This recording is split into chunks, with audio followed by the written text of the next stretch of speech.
Let's have a look at this last one. And Chewy, you will love this if you haven't seen it already. This is a guy called Saul Griffith. Saul Griffith is actually, you know what I should do? This is really bad. I mean, I should actually set up and play what he is about, because there's a little intro about him at the start of this. Let's have a listen to what he's all about, and then we'll get into the interview. Saul Griffith is the founder and chief scientist at Rewiring America, a non-profit dedicated to accelerating widespread electrification. His work played a crucial role in shaping the US Inflation Reduction Act, the largest investment ever made in energy transition and electrification. An enormous amount of the work that Rewiring America did ended up in the climate bill. Things like rebates are at the center of that legislation. Now, bringing his expertise to Aotearoa, Griffith has co-authored a report alongside Reserve Bank chief economist Paul Conway, and peer-reviewed by Parliamentary Commissioner for the Environment Jeff Simmons, with both men acting in their personal capacity. The author's argument for electrification in New Zealand isn't moral or environmental, it's economic. Electrification, they say, will save us money. It doesn't. Oh, sorry. So that's the setup, and now we'll go to the start of the conversation. And the first question, he's asking, Jack Tame's asking, should we be importing gas? That's where we start off. I think the time for that idea was probably in the 1990s. If you make that decision, you'll send the wrong market signals to the people who would otherwise be developing your abundant geothermal, wind and solar resources, because you'll take their margins off the table. So it doesn't look like a wise decision on climate. If you look at the history of gas prices, they are volatile and increasing, whereas the history of wind and solar is they are decreasing. We're getting a new hot water cylinder installed, and I've had gas hot water when I was in a different house, and I loved it. That instant flick and the gas is there, but solely because of the idea of natural gas as a limited resource, we're going electric this time. So we're getting a double element hot water cylinder, which will not be instant, but it'll be pretty good and pretty quick to heat up. But literally the only reason we're going electric is because of the fluctuating prices, like he's saying, with natural gas, and also it's a finite resource. So one day in the future, who knows, well past us being around, that hot water system won't be able to get used. So we're just going electric straight away, Chewy. That's something that we've decided to do. Yep. Should I just keep playing? Is that all right? Yeah, you should also look at getting a hot water cylinder with a heat pump, just saying. Yeah, I'm not sure about the difference. I've done these numbers, though. Let's keep going. So you're locking in higher energy costs into the future. So it does not look like a good decision from where I sit. What is the electrification opportunity in New Zealand? Writ large, we've passed a transition point in the economics of renewable energy and of electrifying our vehicles and homes, where it just simply makes good economic sense. So if your household moved to all electric vehicles, all electric heating, electric hot water, particularly if you could add some rooftop solar, you would probably save a few $1,000s a year on all of your energy bills, including the cost of financing that kit.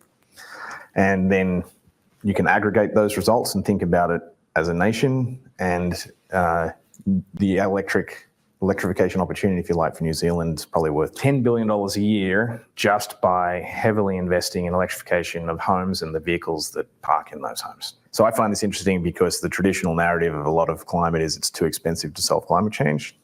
But we have here a clear case for this big portion of the economy that you can't afford not to. There you go. Clip number one, Chew. I know you're going to be ecstatic over this conversation. So do you want to jump in with anything? Yeah, he's 100% right. And this is one of the things that I've been saying about the government is just missing this opportunity. They will talk about energy resilience. They will talk about the national grid isn't up to whatever the task is, all of that sort of stuff. And it is a climate crisis, it's an energy crisis. But their solution is boatloads of gas at top dollar. Yeah. It's not and that is a temporary solution, because our government is short-term thinkers, not long-term problem solvers. Yeah. Yeah. There's a great bit coming up now, and Chewy, you will love it. I loved it. Like, I heard it and went, oh yeah. And I would normally try and keep the powder dry, but just to highlight it so we get to hear it. They talk about rooftop solar should get treated like an infrastructure project. The government has access to cheap money for building roads and stuff. They should find their way to get that cheap money to us, borrow, pay back, whatever, so we can set up rooftop solar and treat it like part of the infrastructure of the power grid, not just, you know, I don't know, wealthy Remuera housewives being able to put it on their roofs sort of thing, because it does so well down at Lawn Bowls. So the second part of this conversation is talking about rooftop solar.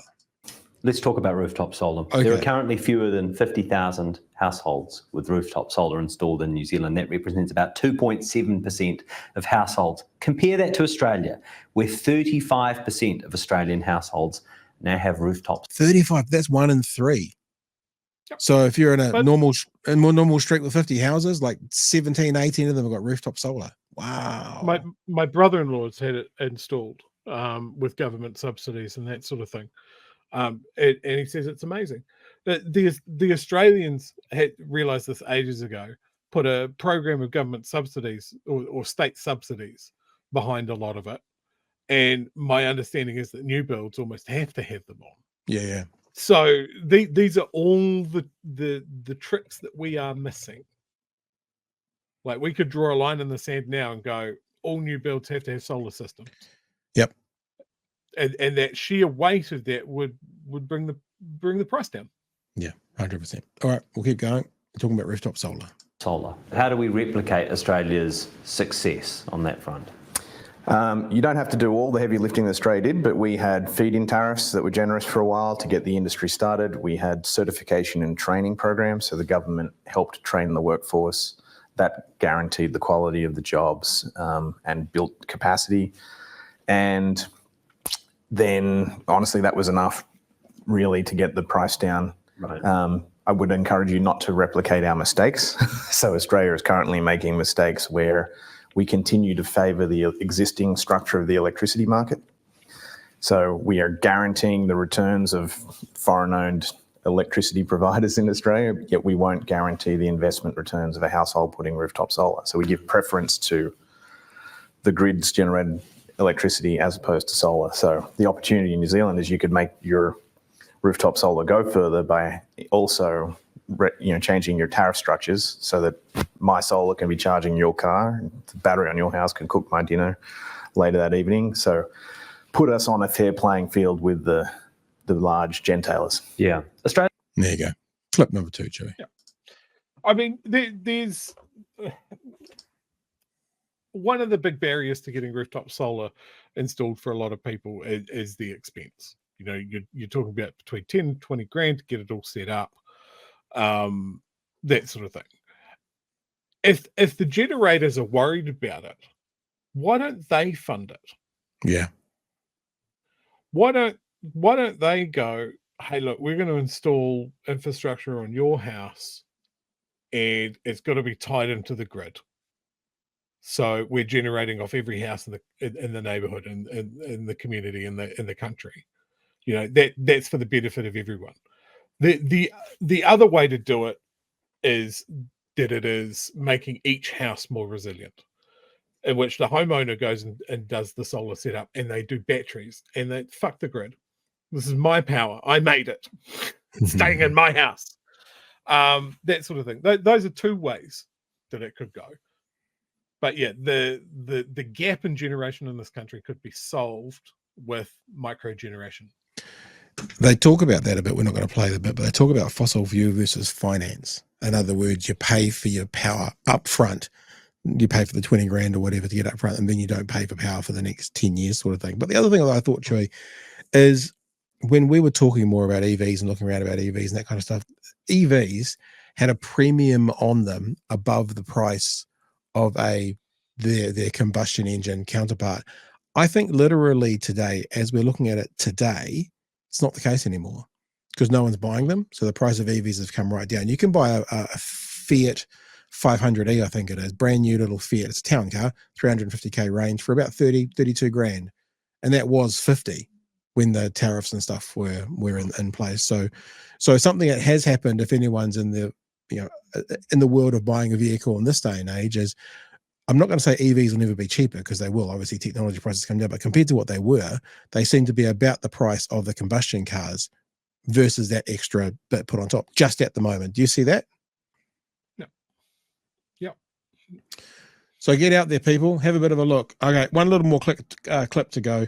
They did talk another part of this conversation, which we're not going to play, about if we rejected fossil fuels, if we rejected that and we went to renewable, the way that these guys are talking about, it saves the country $95 billion.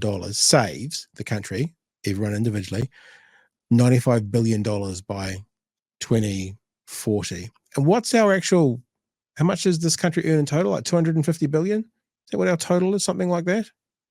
So that's nearly half of what we currently earn as a country in its entirety could be saved by 2040, which is unbelievable. So they're looking at it as an economic outcome, not a green outcome, even though it would be, but actually purely as an economic. And remember, we're quite lucky, Chewy, because we've got the government of business in, so I'm sure they'll be totally stoked to hear about the economic advantage of this. Last clip is he's talked through a whole bunch of stuff which aren't that exciting, and then he goes, but the good news is, and so let's finish up with Saul Griffiths giving us some good news around this whole conversation. The good news is, in economies where you don't make your own fossil fuels, like New Zealand, you import the great majority.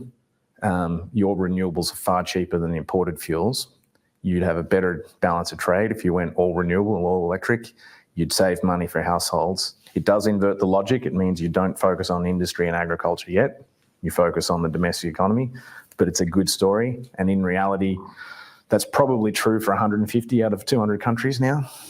For the 50 to 70% of most economies, which is their domestic economy, electrification with renewables economically works today. And it's a question of finance, not a question of technology. Hopefully we do that this decade. Then, I've got friends who I'm pretty confident will have green steel coming online in the early 2030s. Electric aviation's on its way. So a lot of these things will happen, but we need to do this other stuff now. So what excites you most from your vantage point? What gives you the greatest cause for optimism? So I'm a physicist, so I'm always excited by things I don't know about, like economics. And it looks to me like there's a new macroeconomic case, like that we can afford to do very rapid climate action. And I think that is genuinely exciting. I think we can do it in a way that most people will experience as a benefit in their life. Their cost of living week to week will go down. The air quality inside their homes will go up. Their communities will be quieter, and the air and water quality will be better. So I'm excited by the fact that you can now narrate a story for the future that sounds better than the past. As far as I know, people like that. Mm-hmm. And so I think that's genuinely exciting. And how fast can we go? Can we help governments realize that? And can we get the populace to demand more of government so we can achieve it? There you go. There's the conversation for you from Q&A in the weekend, Joey. So I just had a thought. Uh-oh. Where is it? So the construction of the Clyde Dam cost this country $2.8 billion. Right. Just to talk about how much money is around in power generation. So, what's your choice? Pour $3 billion into funding citizens getting solar and battery setups in their house to make power generation more resilient in this country? Yep. Or do we have a massive dam built somewhere on a river that we haven't dammed yet? The Lake, what was it? Lake Oslo, the pumped hydro project that was canned because it was too expensive. It's huge amounts of money that go into these massive infrastructure projects. And I think you're right. Turning around and going home microgeneration, rooftop solar, feeding into the grid is a national infrastructure project. Yeah. There are a lot of people doing it now. Like the banks actually led the way with going, hey, look, we'll offer 1% or 0% loans for electric cars, solar, double glazing. They're doing the work that the government should be doing. Mm.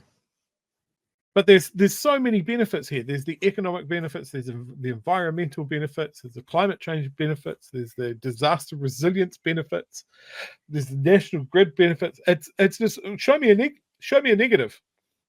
Because I can show you a negative of boatloads of natural gas that we've bought off another country crossing the sea to get here.